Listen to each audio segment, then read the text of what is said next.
بسم الله الرحمن الرحیم. الحمد لله و الصلاة و السلام علی رسول الله و علی آله و اصحابه و من والاه. اما بعد، السلام علیکم و رحمت الله و برکاته. برادران و خواهران اهل اسلام، پروردگار ذوالجلال اولا دعا میکنیم خدا این ساخت مسجد شهر انگست و به درگاهش قبول فرماید.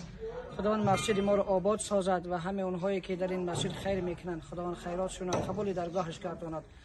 بعضی از معلومات از کاربار مسجد شهر انگست به عزیزان میدهیم این است که برادران عزیز، در حال حاضر تا امروز کار مسجد ما در حال رفتن هست و کار به پیش هست. خداوند قبول فرماید. اینکه امروز که کار در حال رفتن هست، برای بعضی کارهای اینجا که بستن ارماتور هست و برای آمادگی سسم پاییز اینجا داریم و کلانه ها را بیکار ریختن کلانه هایی که اینجا قرار دارم، برای این بعضی کارهای به تعبیر میده و کارهای میله چاف که به تعبیر مانده هست. لذا با اینها ما مشغولیم، از اون هر در حال کارند. به همین خاطر به همین برادران این باوری رو میدهیم که اون مبلغ هایی که از طریق اون کارت مادر دینه که روان کردن برای ما و میفرستن، انشالله که اینها به یک باور کامل از جان بفرستن و به ما الحمدلله تا حال رسیده هست.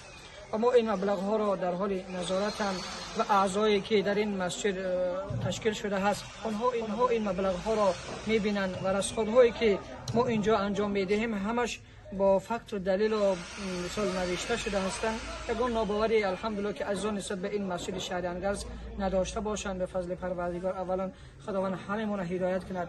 بعضی از اون خبرهایی که در رسانه ها میبینیم نسبت به بعضی جاها، حالا ما به هیچ کس گمانی بد نداریم، ولی به اون برادران این توصیه را داریم که انشالله که نسبت به مسجد ما کار ما یگان ناباوری احساس نکنند و خیرهای خودشون انشالله که رسانند به ما میرسد و هر چیزی که اینجا هست با فکت و دلیل الحمدلله که تا حال شده هست و من بعد هم به همین صورت میرود.